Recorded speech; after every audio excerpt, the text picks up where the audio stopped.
Heute gibt es wunderbar geschmorte Rinderbeinscheibe mit einer super leckeren Soße. Ich nenne es das Ossobuco auf hessische Art. Ich wünsche euch viel Spaß mit diesem wunderbaren Rezept. Hier auch schon die Zutatenliste. Es ist alles unten in der Beschreibung nochmal hinterlegt. Und hier die Zutaten nochmal einzeln vorgestellt.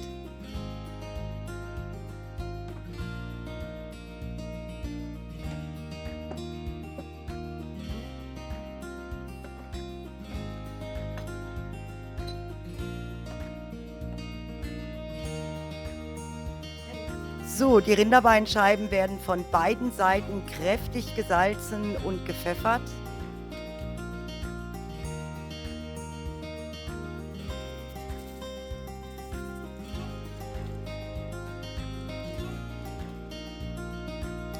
Die äußere Haut von der Rinderbeinscheibe schneiden wir mit einem scharfen Messer ein. Damit verhindern wir, dass sie sich später beim Anbraten nach oben wölbt. So, ich habe jetzt hier eine Pfanne mit Öl erhitzt und jetzt werden die Rinderbeinscheiben bei sehr hoher Temperatur scharf angebraten. Ihr könnt das natürlich auch gleich in einen Breter machen, wenn ihr das möchtet.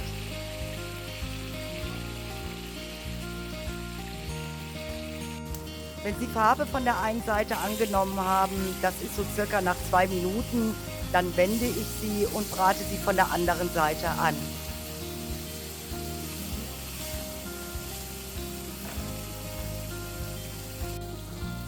Und dann gebe ich sie anschließend in den Breter. Ich brate sie gerne vorher in der Pfanne an, weil diese Pfanne mehr Hitze verträgt und ich die Rinderbeinscheiben bei wirklich hoher Temperatur schön anbraten kann. So, und dann brate ich die anderen beiden Scheiben an. Wenn ich damit fertig bin, nehme ich das gesamte Gemüse und mache es in die Pfanne, wo ich vorher die Rinderbeinscheiben angebraten habe. Und wir bleiben jetzt bei der hohen Temperatur, denn das Gemüse wird jetzt schön angeröstet. Das dauert jetzt so circa 10 Minuten, aber weniger wichtig ist die Zeit. Wichtig ist, dass das Gemüse am Ende schön gebräunt ist.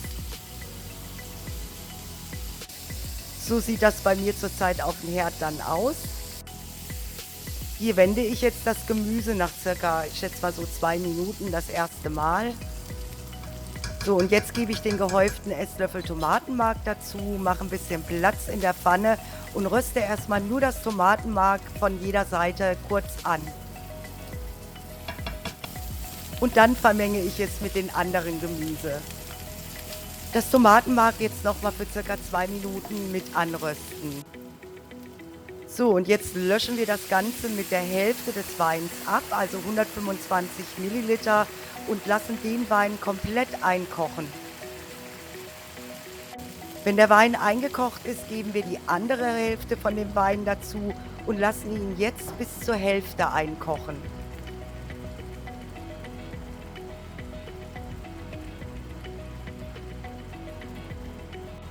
Jetzt 400 Milliliter Rinderfond dazugeben und alles kurz aufkochen lassen.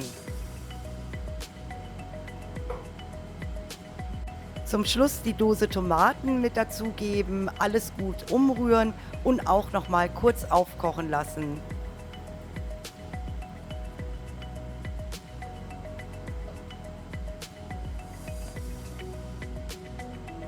So, die Soße jetzt zu den Rinderbeinscheiben in den Bratentopf geben, alles noch mal gut verteilen, dann den Deckel draufsetzen und dann kommt das Gericht für ca. 2,5 bis 3 Stunden auf die mittlere Schiene in den Ofen. Nach ca. 2 bis 2,5 Stunden den Deckel abnehmen und ohne Deckel für die restliche Zeit weiter garen lassen. Die Rinderbeinscheiben sind gar, wenn sie sich problemlos vom Knochen lösen lassen. So, hier habe ich sie jetzt nach 2 Stunden aus dem Ofen genommen. Ich nehme jetzt den Deckel ab, übergieße sie noch mal ein bisschen mit Soße und dann gebe ich sie noch mal für eine halbe bis dreiviertel Stunde in den Ofen. So, ich habe sie jetzt circa 40 Minuten noch mal ohne Deckel garen lassen. Ihr seht hier, sie lassen sich problemlos vom Knochen trennen, also sie sind wirklich schön zart und weich und jetzt kann das Ganze auch schon serviert werden. Hier könnt ihr jetzt sehen, wie butterweich das Fleisch ist. Es zergeht wirklich auf der Zunge und die Soße dazu ist ein Traum. Ich hoffe, dass euch dieses Rezept gefällt. Ich wünsche euch viel Spaß damit und noch einen wundervollen Tag.